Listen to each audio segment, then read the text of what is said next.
Amados hermanos del grupo Edificados en la Palabra y amigos que nos escuchan por este medio, les saludo con el gusto de siempre en el amor del Señor, su hermano en Cristo Jesús, David Meléndez Pérez, desde México. Paz a vosotros. En esta hermosa mañana, siguiendo con el eslogan de este mes, el Evangelio a la manera de Jesús, estudiando a Juan, en su 11ª semana de estudio, mis hermanos. Y el día de hoy nos corresponde reflexionar sobre un tema que tiene como título la relación de Jesús con los creyentes. Y como texto bíblico, como texto base, tenemos Juan capítulo 15 del verso 9 al verso 11. Pero antes de dar inicio a esta reflexión, mis amados hermanos, yo les invito a que inclinen su rostro y elevemos una oración a nuestro Dios. Bondadoso y buen Padre Celestial que moras en las alturas de los cielos, te agradecemos infinitamente, Señor, tu gracia por darnos la oportunidad de despertar en esta mañana y poder ver la luz del día que tú nos das, Padre Santo, como regalo de vida. Queremos agradecerte infinitamente a todas tus bondades, Señor, pero queremos pedirte tu permiso para poder reflexionar sobre tu palabra. Bendice esta palabra, Señor nuestro, para que dé su fruto en su tiempo. Bendice a mis hermanos que estén dispuestos y abiertos su corazón y su mente a reflexionar sobre este punto, que es muy importante sobre nosotros, Señor nuestro. Gracias, Padre Santo, porque nos bendices. Bendice a este numeroso grupo de edificados en la palabra, y así como los amigos y simpatizantes que nos siguen, Señor nuestro. Que tu gracia quede cada uno de ellos, Señor, y que tus bendiciones sobreabunden en cada uno de ellos. Bendiciendo, Señor nuestro, a nuestro ministro Edwin Balseca, que tú le cuides enormemente en su salud y que le des lo que requiere en su cuerpo, Señor nuestro. Bendiciendo a tus pastores y ministros que nos auxilian en estos menesteres, Señor nuestro, de predicar tu palabra. Dales la sabiduría, dales la paciencia para guiar a tu pueblo, Señor, y bendice a tu pueblo que escucha. Te lo suplico y te lo bendigo, te lo pido, en el nombre bendito de nuestro Señor y Salvador Jesucristo. Amén. Bien, amados hermanos, yo les invito a que tomen su Biblia y nos vayamos al Evangelio de Juan, capítulo 15, verso 9. Quiero leer con ustedes esta versión, es la Nueva Versión Internacional, que dice así la palabra del Señor. Así como el Padre me ha amado a mí, también yo los he amado a ustedes. Permanezcan en mi amor. Si obedecen mis mandamientos, permanecerán en mi amor, así como yo he obedecido los mandamientos de mi Padre y permanezco en su amor. Y verso 11, les he dicho esto para que tengan mi alegría y así su alegría sea completa. Amén. Amados hermanos, la Escritura nos dice que después de enseñar a sus discípulos una alegoría contenida en los versos del 1 al 8 del capítulo 15 que vimos el día de ayer, de este Evangelio de Juan, Jesús hace una importante declaración sobre la profundidad y magnitud del amor de Dios hacia sus discípulos. Esa se encuentra comprendida en los versos del 9 al 11 que acabamos de leer, mis hermanos, los cuales brevemente vamos a reflexionar en estos breves momentos. Pero yo quisiera hacerles una pregunta a ustedes. Una pregunta, mis amados hermanos, que me la mediten y a ver si la pueden responder. ¿Cómo sería el amor del Padre por su Hijo antes de la creación? ¿Cómo sería el amor del Padre por su Hijo antes de todo lo que se haya creado? Yo estoy seguro, mis hermanos, que esta pregunta es muy difícil que alguien pudiera darle una respuesta. Más bien yo diría, que es imposible responder esta pregunta, porque cualquier idea que nos formemos en nosotros mismos podría ser incorrecta, amados hermanos. Pero quiero acercarme a ustedes a través de la oración que el apóstol Pablo ofreció a los efesios para pedirle a Dios para que ellos tuvieran fortaleza y que Dios, a través de esta oración, les permitiera conocer la dimensión de ese amor. Y ahora en esta mañana, también el apóstol Pablo nos habla a través de la Escritura. Dice así esta versión, Palabra de Dios para todos. Pido al Padre que Cristo viva en ustedes por la fe, y que su amor sea la raíz y el cimiento de su vida. Así podrán comprender con todo el pueblo santo de Dios cuán ancho, cuán largo, cuán alto y profundo es su amor. El amor de Cristo es tan grande que supera todo conocimiento.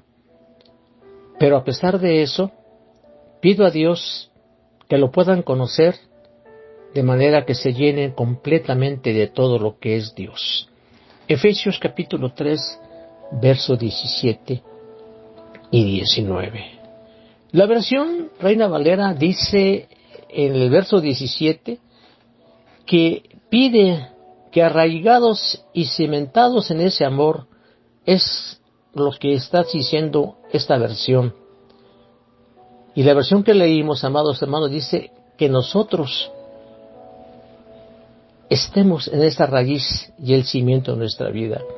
El apóstol Pablo en esos versos admitía que el amor de Dios excede a todo conocimiento.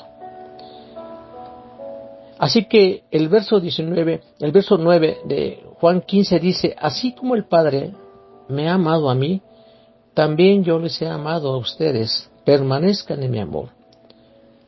Amados hermanos, estoy seguro que muchas veces o muchas ocasiones ustedes han leído este verso. Hoy les pido que lo leamos con mucha atención. Y vamos a descubrir que el origen de ese amor viene del Padre y con ella la grandeza de ese amor. Así como el Padre me ha amado a mí. Ese es el contenido de este verso. Ahí hay que poner mucha atención. El Señor no nos ama a nosotros con amor humano, un amor imperfecto. Nos ama con un amor puro, con un amor total, profundo. El amor que siempre ha existido dentro del ser del Padre. Estos aspectos eran exactamente como es el amor del Padre por el Hijo. Por eso dijo, como el Padre me ha amado, así también yo os he amado. O podríamos decir simplemente así, como el Padre me amó, así os amé. Es imposible que pueda haber un amor más grande que este, mis hermanos. Este amor es una constante unión como Jesús era con su Padre. Los evangelios narran que Jesús con frecuencia se retiraba a un lugar solitario a encontrarse con su Padre. En Mateo encontramos la expresión perfecta en el amor del Padre por el Hijo, a quien describe como mi Hijo amado, en quien tengo complacencia. Mateo 3:17. Y en Mateo capítulo 17, verso 5, donde se narra la transfiguración de Jesús, dice, este es mi Hijo amado, en quien tengo complacencia. A Él oíd. Esa es la clase de amor que el Padre tiene por el Hijo. Y continúa el texto diciendo, también yo los he amado a ustedes. Un buen ejemplo de ese amor lo encontramos en Juan 3:16. Este texto es el texto universal, conocido mundialmente porque mucha gente lo conoce, y esto es lo que usted también. Dios amó tanto al mundo que dio a su Hijo único para que todo el que crea en Él no se pierda, sino que tenga vida eterna. palabra de Dios para todos. Jesús muestra su amor por los suyos, porque antes de la fiesta de la Pascua, sabiendo Jesús que su hora había llegado para que pasase de este mundo al Padre, dijo: como había amado a los suyos que estaban en el mundo, los amó hasta el fin. Juan capítulo 13, verso 1. Y hasta el fin quiere decir que hasta las últimas consecuencias, hermanos. Así como el Padre amó o mostró el amor de Cristo, porque ese amor es muy valioso por sus discípulos, porque es como el amor del Padre por el Hijo, razón por la cual los discípulos deberían comprenderlo y esforzarse mucho más para permanecer en Él. Así también nosotros, amados hermanos, deberíamos comprenderlo y esforzarnos mucho más en permanecer unidos a Cristo. Y este verso termina diciendo: permanezcan en mi amor. Es todo lo que nos pide el Señor, de permanecer en su amor, del mismo modo que Él permanece en el amor del Padre. Hermanos míos, el Señor nos está indicando que permanezcamos en ese amor, en esta comunión íntima con Él, que esta relación muy especial que Él tiene con nosotros los creyentes, es una relación que nos libera de una existencia, mis hermanos, que es estéril, vacía y solitaria, sin sentido y triste. Y esta se vuelva un gozo en nosotros, o en nuestros corazones, hermanos, porque apreciamos ese amor que Él tiene por nosotros. Con esta indicación Jesús nos introduce a la presencia del Dios mismo, nos abre la puerta de acceso a la presencia de Dios Padre. Y cuando se abre esa puerta, lo que encontramos es su gracia. Esa gracia que nos ha liberado de la condenación por el pecado y del juicio. El apóstol Pablo nos dice a los Romanos en capítulo 5, verso 8, mas Dios mostró su amor para con nosotros en que, siendo aún pecadores, Cristo murió por nosotros. ¿Cuántos dicen amén? Surge ahora la siguiente pregunta, mis hermanos. ¿Qué debemos hacer para permanecer en su amor? La respuesta sería obedecer exactamente como obedece Él a su Padre, que también es nuestro, hermanos. Tenemos que hacer lo que nos manda. Dice Jesús: si me amáis, guardad mis mandamientos. Juan capítulo 14, verso 5. Obedecer es guardar los mandamientos, es decir, velar porque se cumpla tal y como se nos manda, ni más ni menos, mis hermanos. Algunos de ustedes, mis hermanos, recuerdan al escriba que le preguntó a Jesús. ¿Recordaron esa escena que nos narra la Escritura? ¿Cuál es? Dice el escriba, ¿cuál es el primer mandamiento de todos? Jesús le respondió: el primer mandamiento de todos es: oye, Israel, el Señor nuestro Dios, el Señor uno es, y amarás al Señor tu Dios con todo tu corazón y con toda tu alma y con toda tu mente y con todas tus fuerzas. Este es el principal mandamiento. Y el segundo es semejante: amarás a tu prójimo como a ti mismo. No hay otro mandamiento mayor que estos. Esto lo encuentra usted en Marcos capítulo 12, 28, 34. Jesús respondió exactamente por medio de dos mandamientos que están en la ley, hermanos. El Señor nos está diciendo que si no aplicamos amor a Dios y al prójimo, no seremos agradables a los ojos de nuestro Dios. ¿Sí me comprenden, mis amados hermanos? En obedecer está la respuesta. Juan capítulo 15, verso 10 dice: si obedecen mis mandamientos, permanecerán en mi amor, así como yo he obedecido los mandamientos de mi Padre y permanezco en su amor. Quienes permanecen en el amor de Dios tendrán el motivo y las fuerzas necesarias, mis hermanos, para amar a los demás, como se nos manda en el verso siguiente. Este es mi mandamiento, que os améis unos a otros como yo os he amado. Es una verdad absoluta, mis hermanos. Es verdad que el cristiano es un pecador, pero un pecador redimido. Y de ahí su alegría, mis hermanos, ¿o no? ¿Cómo puede dejar de ser feliz una persona que camina por los senderos de la vida con Jesús?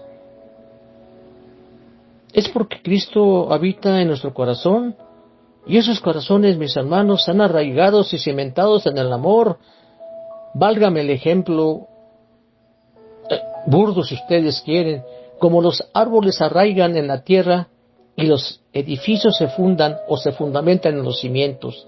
Arraigados significa estar firmes, y estamos firmes, amados hermanos, en una posición de una fe verdadera y en un amor como Cristo y el Padre nos ama.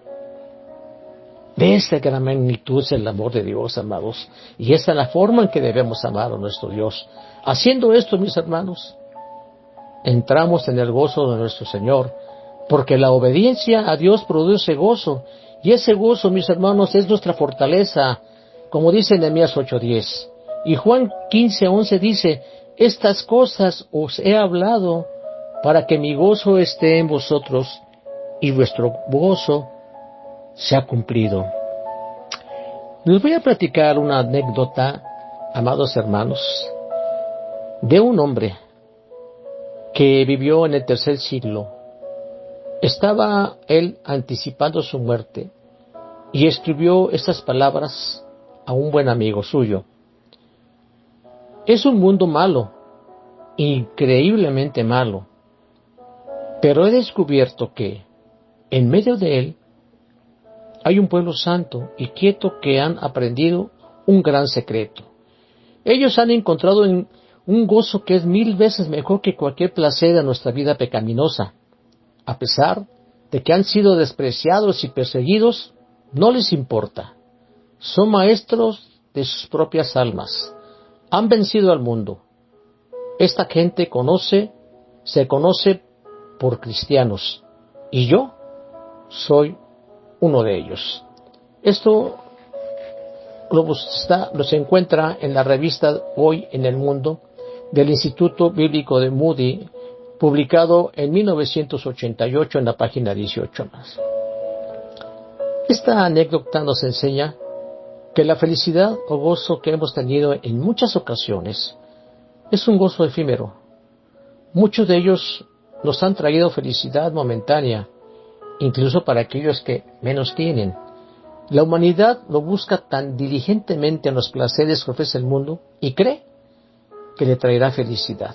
Y sí, pero esa felicidad o gozo es solo momentánea. En cambio, el gozo del Señor es totalmente diferente. David exclamó pidiendo ese gozo que había perdido por su pecado. Y exclamó diciendo: devuélveme el gozo de tu salvación, en el Salmo 51. Y así, amados hermanos, exclamemos como el rey David cuando estemos tristes porque hemos pecado, amados hermanos. Es interesante notar que el Señor hablaba de este gozo especial tan solo unas horas antes de ser crucificado. De cierto os digo, que vosotros lloraréis y lamentaréis, y en cambio el mundo se alegrará. Pero aunque vosotros estéis tristes, vuestra tristeza se convertirá en gozo. Y el verso 13 del capítulo 17 de Juan dice: pero ahora vuelvo a ti, y hablo esto en el mundo para que tengan mi gozo completo en sí mismos, y se convertirá en gozo. Estoy seguro, amados hermanos, que más de una vez, hemos pensado que ser cristiano solo nos trae más que sufrimientos y tristezas, aunque el Señor nos ha prometido un gozo.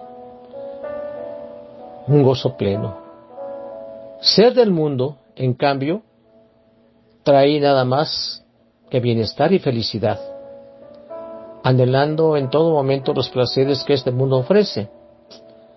Pero yo le digo a usted si lo ha pensado, o yo en una ocasión lo he pensado, porque a veces las cosas que uno desea tener no se nos da, y tenemos pruebas fuertes y difíciles, y tocamos fondo hasta muchas ocasiones. ¿Y por qué digo? ¿Por qué aquel que no cree en Dios tiene bienestar y felicidad?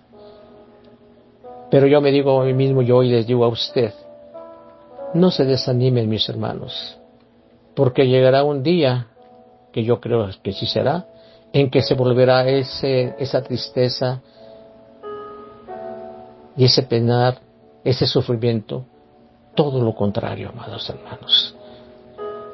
Una vida que está en Cristo es una vida en continuo crecimiento, creciendo constantemente hasta llegar a ser completo, mis hermanos. No lo olvidemos, que es a través de la obediencia a la palabra de Dios que nuestro gozo aumentará hasta la plenitud, que va hacia una meta bien definida, hasta que vuestro gozo sea cumplido, como dice nuestro Señor Jesucristo. Porque el deseo de Dios es que vivamos la vida abundante con gozo y alegría de corazón, hermanos. De forma poética, o más bien de forma profética, el salmista escribió proféticamente los pensamientos del Mesías antes de ir a la cruz. A Jehová he puesto siempre delante de mí, porque está a mi diestra, no seré conmovido. Se alegró por tanto mi corazón y se gozó mi alma. Mi carne también reposará confiadamente, porque no dejarás mi alma en el Seol, ni permitirás que tu santo vea corrupción. Me mostrarás la senda de la vida, en tu presencia y plenitud de gozo, delicias a tu diestra como siempre. Salmo 16, versos 8 al 11. Concluimos, amados hermanos, que un gozo que surgía del hecho de poder agradar a su Padre al cumplir con su voluntad, así poder glorificar su nombre, y al mismo tiempo vemos que es un gozo compatible con el sufrimiento y el dolor más intenso. La vida cristiana está muy lejos de ser superficial o aburrida, mis hermanos. El anhelo de cada creyente, mis hermanos, creo yo, es escuchar las mismas palabras que el Señor de la parábola le dijo a sus siervos fieles, cuando después de regresar arregló cuentas con ellos. Bien, buen siervo y fiel, sobre poco has sido fiel, sobre mucho te pondré, entra en el gozo de tu Señor. Mateo 25, 21. Pero esto, amados hermanos, solo es posible cuando previamente hemos servido al Señor con fidelidad y devoción. Amén. Amados hermanos, si nosotros siendo creyentes aún tenemos o aún sentimos envidia de los incrédulos, es de preocuparnos y reflexionar cuál es la razón. La razón pudiera ser que no estemos andando en los caminos del Señor con fidelidad, y es allí donde se manifiestan las cargas más pesadas, las caras largas, las miradas tristes, el sentimiento de derrota y la falta de gozo. Aún sabiendo el apóstol Pablo que estaba en la cárcel y con el conocimiento de una muerte casi cierta, exhorta a los filipenses, los cuales estaban iniciando la carrera cristiana, y les esperaba inevitablemente días tenebrosos, peligrosos y persecuciones. Y hoy en día, amados hermanos, no hay excepción tampoco. Si bien es cierto, la iglesia en algunos lugares es perseguida y corre muchos peligros, también es cierto que en muchos lugares del mundo, como los países de Centroamérica y en México, aún tenemos libertad de culto, y hay en algunos lugares, como en mi país, en Chiapas, que hay persecución de cristianos. Pero el apóstol Pablo nos exhorta al gozo.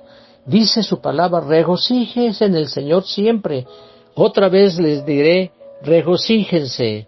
Así dice la Biblia, esta versión latinoamericana de hoy, Filipenses 4:4. Y como pueblo de Dios que somos exhortados a regocijarnos en una forma constante y de diversas maneras, mis hermanos. No hay que olvidar, hermanos, que el propósito de Dios es llevarnos a una vida plena de gozo, porque proviene de una continua presencia de Cristo, el cual es la fuente de ese gozo. Yo les deseo, amados hermanos, que esta palabra dé su fruto en su corazón. Me despido de ustedes, su hermano en Cristo Jesús, David Meléndez Pérez. Que la paz de Dios quede con cada uno de ustedes, mis amados hermanos. Dios les bendiga.